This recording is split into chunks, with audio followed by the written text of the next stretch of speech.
नमस्कार। झारखंड चुनाव के नतीजे आए हुए कई दिन हो चुके हैं, लगभग हम माने तो 2 हफ्ते हो चुके हैं। मंत्रिपरिषद का भी गठन हो चुका है, शपथ भी हो गया है, विधानसभा का एक छोटा-सा सत्र भी पूरा हो गया है, लेकिन चुनावी जो भूचाल है, जो राजनीतिक भूचाल है, उसमें कोई कमी नहीं है। भारतीय जनता पार्टी के अंदर भी काफ़ी कोलाहल मचा हुआ है और आजसू जो कि एनडीए का सहयोगी दल है, उसके मुखिया सुदेश महतो का कहना है कि एनडीए के बीच में सामंजस्य की कमी थी और उस वजह से दोनों ही दलों को हार का सामना करना पड़ा झारखंड के विधानसभा के चुनाव में। अमित जी हमारे साथ जुड़ रहे हैं, झारखंड मामले के जानकार और वरिष्ठ राजनीतिक विश्लेषज्ञ। अमित जी, कहीं न कहीं सुदेश महतो जो है, जयराम महतो के उदय को इनकार कर रहे हैं। नमस्कार मनीष जी और रायसीना हिल्स के दर्शकों को भी बहुत बहुत अभिनंदन है। सही बोला मनीष जी आपने, अभी चुनावी समीक्षा का दौर जारी है और चूंकि दोनों जो दो गठबंधन था तो दोनों गठबंधन कई पार्टियों का कॉम्बिनेशन था। तो जो एनडीए अलायंस था उसमें प्रमुख रूप से आजसू 10 सीट उनको बीजेपी ने लड़ने का उनको मौका मिला था। तो आपको पता है कि केवल एक सीट पर उनको सफलता मिली और किसी तरह उनके प्रत्याशी 200 वोट से मात्र 200-250 वोट के अंतर से किसी तरह जीत कर आ गए। तो मतलब किसी तरह उनका खाता खुला और बीजेपी का भी कमोवेश यही हाल रहा। पिछले 2019 विधानसभा में जितना उनके पास सीट था उससे भी उनके कम विधायक चुनकर आए। चुनाव से पहले या चुनाव प्रचार के दौरान एनडीए नेताओं को कभी भी ऐसा ऐसा तो उनको उम्मीद नहीं था कि चुनाव परिणाम कुछ इस तरह का होगा। तो अब जब चुनावी समीक्षा का दौर चल रहा है तो आप जानते हैं मनीष जी कि उगते सूरज को सब सलाम करता है और ढलते सूरज को में अभी एनडीए में ढलते सूरज का दौर चल रहा है। तो खास करके झारखंड की बात कर रहा हूं मैं। तो झारखंड में जब चुनावी समीक्षा हो रही है तो एक एक दल दूसरे दल पे कुछ ना कुछ आरोप प्रत्यारोप का भी खेला चलेगा। तो आजसू पार्टी के सुप्रीमो जो है सुदेश खुद भी जो चुनाव हार गए थे सुदेश महतो, उनके लिए ये विश्वास कर पाना बड़ा मुश्किल था। और मुझे तो ऐसा लगता है कि आजसू पार्टी को बहुत ज्यादा उनका डिपेंडेंसी बीजेपी पर बढ़ गया था और वो ऐसा मानकर चल रहे थे कि एनडीए का जितना हाई प्रोफाइल प्रचार चल रहा है तो उस प्रचार और एनडीए का जो वो हर तरह का जो जिसको बोलते हैं धन बल और प्रचार तंत्र इतना मजबूत है और सब कुछ इतना मजबूत है तो उनको उम्मीद भी नहीं था कि उनका चुनाव परिणाम कुछ इस तरह का आएगा। तो अब चुनावी समीक्षा में किसी पर तो ठीकरा फोड़ना है। तो अभी सबसे पहले जो है कोऑर्डिनेशन की बात चल रही है। उनका मानना है कि पूरे चुनाव के दरमियान कभी भी एज ए एनडीए कैंपेन नहीं हुआ। किसी भी मंच पर बीजेपी के बड़े नेता जो स्टार कैंपेनर जो झारखंड के हर इलाके में घूम रहे थे तो किसी भी मंच पर सुदेश महतो को नहीं बुलाया गया। तो ये कोऑर्डिनेशन जो है ये भी हार का एक वो वजह मानते हैं मनीष जी। तो एनडीए का जो जो बीजेपी का हम कह सकते हैं कि जो हाई वोल्टेज कैंपेन चल रहा था, कारपेट बॉम्बिंग हो रही थी, इलेक्शन रैलीज की, कई सारे बड़े नेता झारखंड के हर इलाकों में कूच कर रहे थे। एक तो केंद्रीय मंत्री शिवराज सिंह चौहान खुद ही मोर्चा संभाले हुए थे और असम के मुख्यमंत्री हिमंता बिस्वा शर्मा का भी उनके उनके ऊपर भी जिम्मेदारी थी और ऐसे में सुदेश महतो का कहना है कि उनको शामिल नहीं किया गया।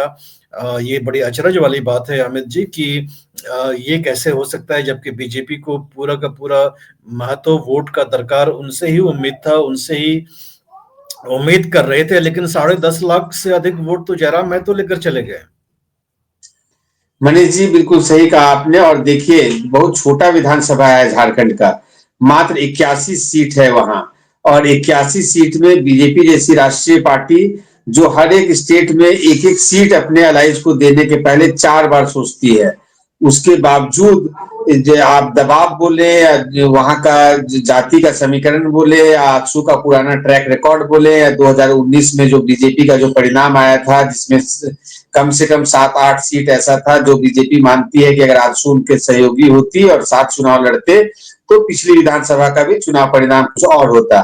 तो जो भी कारण रहा हो, इस बार फिर से 10 सीट आजसू पार्टी को बीजेपी अपने गठबंधन में प्रत्याशी वहां उतारने का उनको मौका दिया। और जब केवल मात्र उसके एक प्रत्याशी किसी तरह जीत कर आए, तो स्वाभाविक सा बात है कि आजसू को भी इसकी उम्मीद नहीं थी और उनका भी समीक्षा चल रहा होगा। लेकिन जैसा इस चुनाव में, इसमें कोई दो मत नहीं है कि जयराम महतो और जो जो अभी 3 अगस्त के महीने में ही एक नई राजनीतिक पार्टी बनाए थे, झारखंड लोकतांत्रिक क्रांतिकारी मोर्चा JLKM, और खुद उसके मुखिया जयराम महतो तो दुमरी से चुनाव जीत ही गए, लेकिन कम से कम 3 विधानसभा क्षेत्रों में उनको उनके प्रत्याशी दूसरे नंबर पर रहे, और 6 विधानसभा क्षेत्र ऐसा है जहां उनके प्रत्याशी तीसरे नंबर पर रहे। तो बीजेपी भी अपने समीक्षा में इस फैक्टर को, जो BL संतोष जो रांची गए थे, तो उसमें इस फैक्टर की चर्चा हुई थी कि जयराम महतो जो फैक्टर है या JLKM जो फैक्टर है, उसकी वजह से बहुत ज्यादा डैमेज हुआ। तो लेकिन चूंकि अब दोनों का वोट जो ऊपरी तौर पे वहां राजनीतिक समीक्षक मानते हैं, और ग्राउंड पर जो पोजीशन है उसमें सब मानते हैं कि सुदेश महतो और JLKM के मुखिया जयराम महतो एक ही वोट बैंक पर बैठे हुए हैं।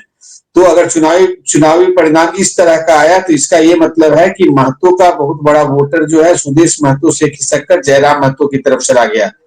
तो लेकिन अब जब चुनावी समीक्षा की बात हो रही है, तो सुदेश महतो कहीं तो अपना वो कभी भी राजनीति में ये मैसेज जानने नहीं देना चाहते होंगे कि उनका वोट बैंक खिसक गया है।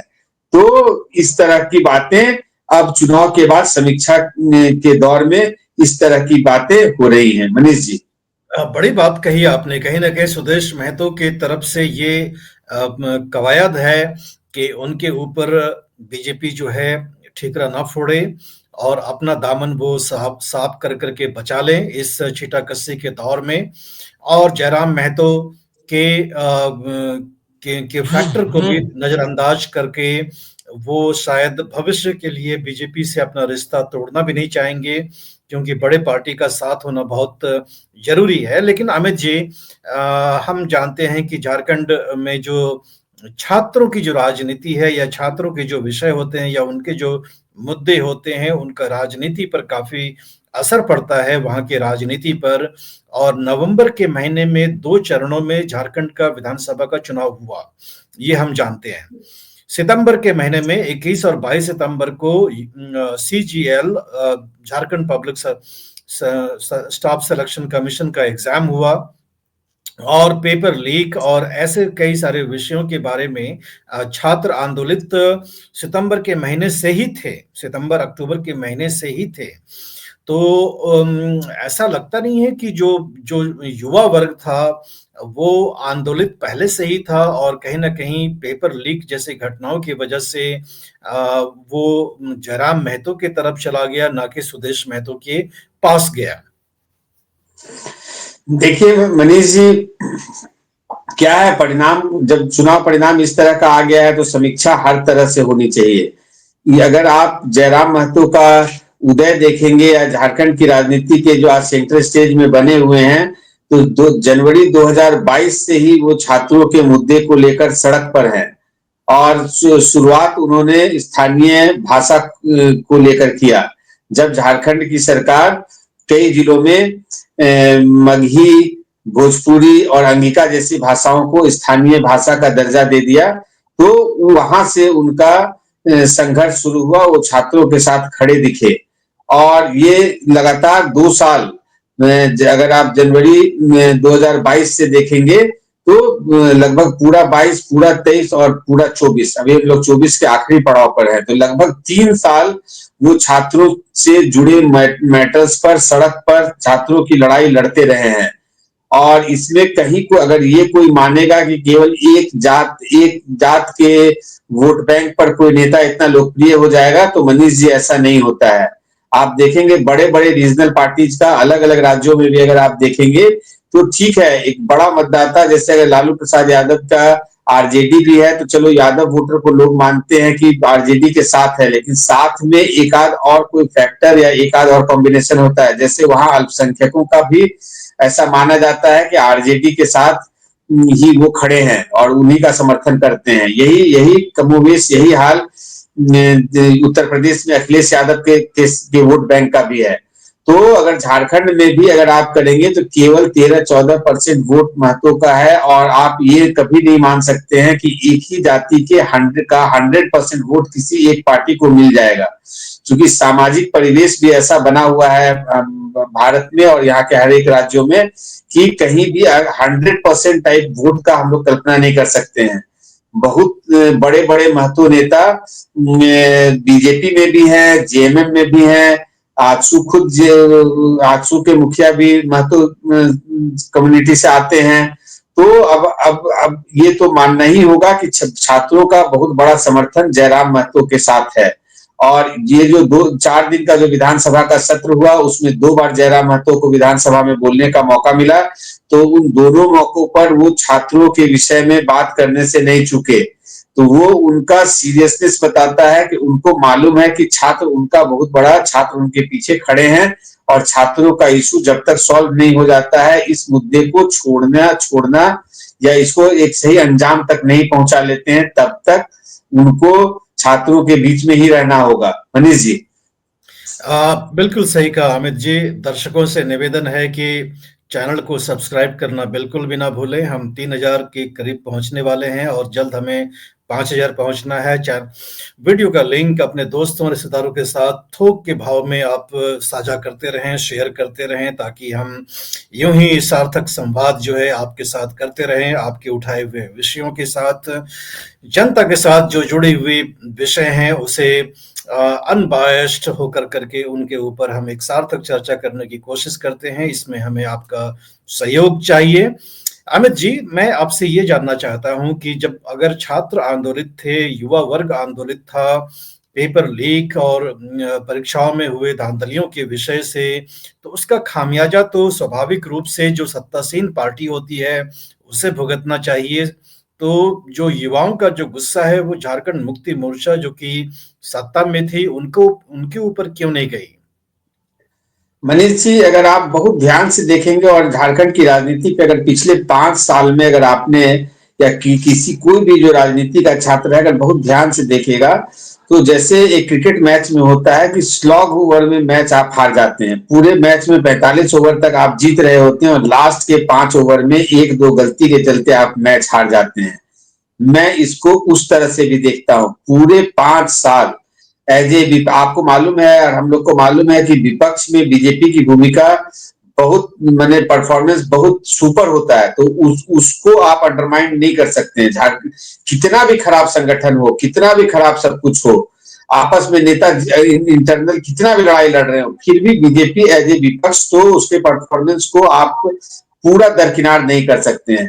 पूरे 5 साल बीजेपी भ्रष्टाचार का मुद्दा उठाते रही, छात्रों का मुद्दा उठाते रही, लेकिन कहीं ना कहीं लास्ट में जाकर जो भी उनके थिंक टैंक थे ये केवल बांग्लादेशी घुसपैठियां या उस तरह का दूसरे उन मुद्दों पर वो लोग शिफ्ट हो गए जो कि जिससे उनको दूसरे राज्यों में सफलता मिली थी।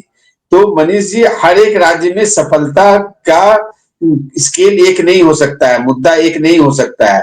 झारखंड में अपने आप में ये एक ऐसा मुद्दा था जिससे हर युवा ग्रसित था और कहीं ना कहीं उसके अंदर जो है वो रिएक्शन था। लेकिन अब इसमें ये है कि अगर जयराम महतो की जो पार्टी है, मैं समझता हूं कि चूंकि जैसा वो खुद युवा है तो उनकी पार्टी का भी बना हुआ अभी 1-2 महीने ही हुआ था।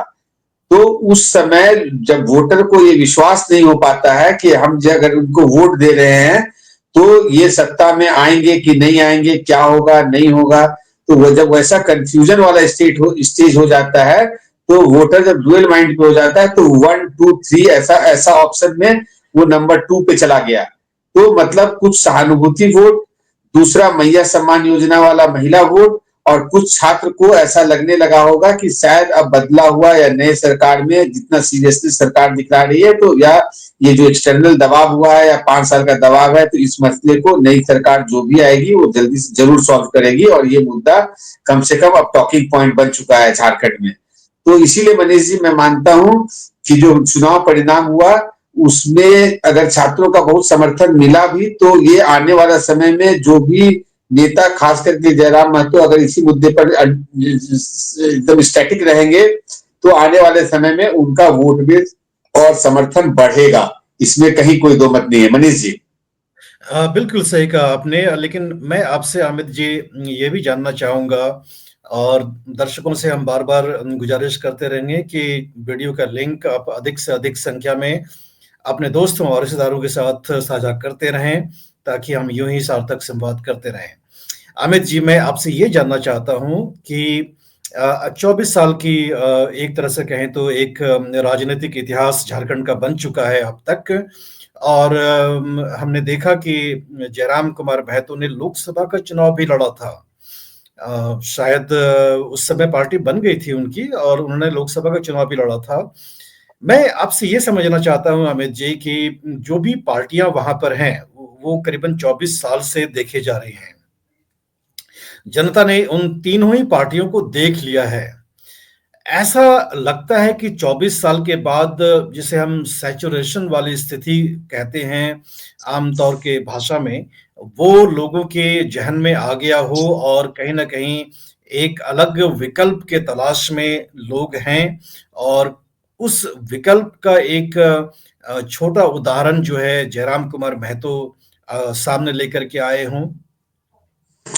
मनीष जी, जब लोकसभा का चुनाव लड़ रहे थे तब उनका पार्टी रजिस्टर्ड नहीं था और वो इंडिपेंडेंट लड़े थे, और जितने सीट पर उनके प्रत्याशी बहुत अच्छा किए थे, जो भी सीट पर वो अपना एक बैनर तले अपने लोगों को समर्थन देकर लड़वाए थे, तो उस समय जेएलकेएम नाम का कोई पार्टी नहीं था।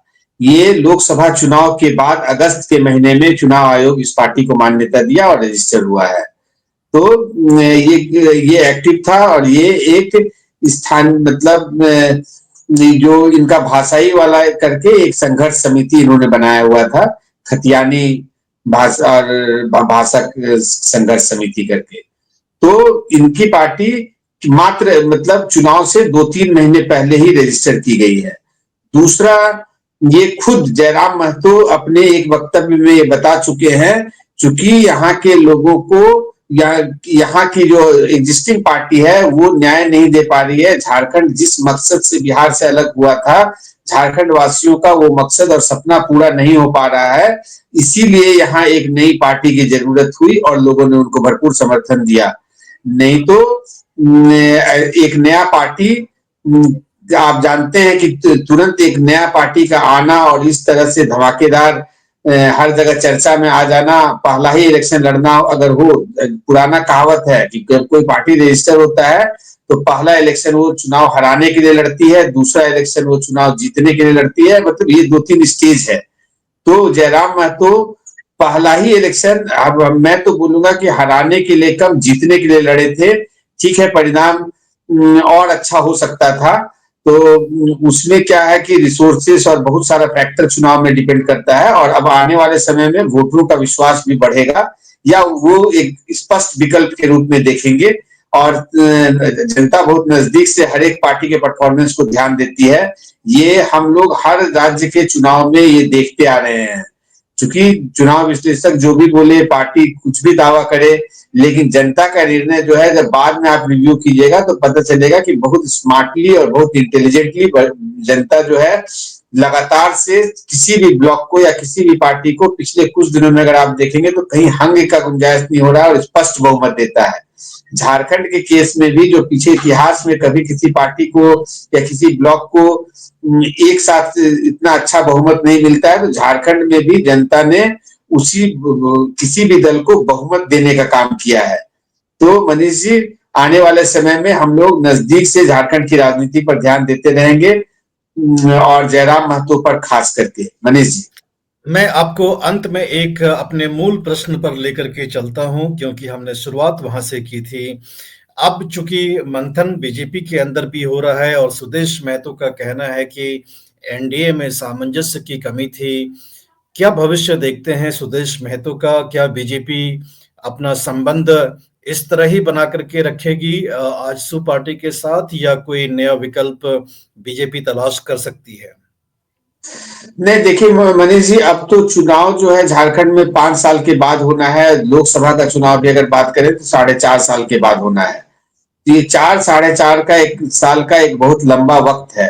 और बीजेपी जैसी राष्ट्रीय पार्टी, अगर आप ध्यान देंगे तो वोट परसेंटेज बहुत ज्यादा बीजेपी का कहीं कम नहीं होता है। वो अपना जो उनका इंटैक्ट वोटर है, वो वोट ऊपर नीचे जैसे भी करिएगा तो वो वोट का परसेंटेज उनका कांस्टेंट होता है। वही वोट, फ्लेक्सिबल वोट अगर कुछ उसमें ऐड हो जाए तो फिर पार्टी सत्ता में आ जाती है।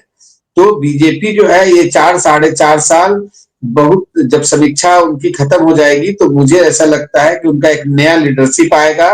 और हम लोग को मालूम है कि राष्ट्रीय लेवल पर भी बीजेपी के अध्यक्ष बदलने वाले हैं, उसका भी चुनाव का प्रोसेस शुरू हो गया है। तो जनवरी के अंत तक ऐसा अनुमान लगाया जा रहा है कि एक नया अध्यक्ष बीजेपी को मिलेगा राष्ट्रीय अध्यक्ष लेवल पर। और उसके बाद बीजेपी कहीं ना कहीं झारखंड में भी अपने एक नए अध्यक्ष का चुनाव करेगी। अब देखना यह है कि वो थोड़ा यंग होगा, क्योंकि झारखंड की राजनीति में अगर हम देखेंगे तो जेएमएम के मुखिया जो कार्यकारी अध्यक्ष भी हैं और मुख्यमंत्री भी हैं, हेमंत सोरेन का भी एवरेज आयु बाकी पॉलिटिशियन से कम है, बहुत यंग है। जयराम महतो तो 30 साल के ही हैं। सुदेश महतो की भी बात करेंगे तो अभी 50 साल के हैं। तो राजनीति में इन सब एज को बहुत कम माना जाता है।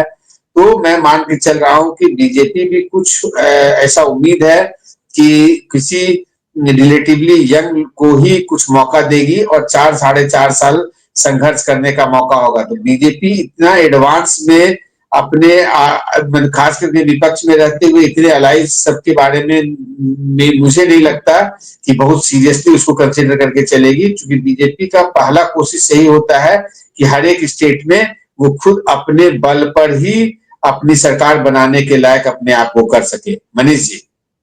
जी, तो सुदेश महतो ने तो अपनी जो दोषारोपण है वो बीजेपी की तरफ कर ही दिया है कि एनडीए में सामंजस्य की वजह से ये चुनाव नतीजा आया। लेकिन बात तो असल में ये है कि जयराम महतो उनका वोट बेस लेकर निकल पड़े और एक लोगों ने एक विकल्प के रूप में एक नई पार्टी को सामने रख दिया। और कहीं न कहीं उस नतीजे जो अब नतीजा आया है झारखंड से, उसमें उसका योगदान काफ़ी ज़्यादा है। झारखंड चुनाव की विवेचना हम यूं ही करते रहेंगे, नए-नए विषयों के साथ आपके साथ जुड़ते रहेंगे। चैनल का लिंक अपने दोस्तों के साथ साझा करते रहिए, चैनल को सब्सक्राइब थोक के भाव में कीजिए, कर लोगों से भी करवाइए ताकि हम और भी ज़्यादा संवाद आपके साथ और ज़्यादा लेवल पर कर पाएँ। अमित जी, आपने हमें विषय के सारी बारीकियों से रूबरू कराया, उसके लिए आपका बहुत-बहुत धन्यवाद। धन्यवाद मनीष जी।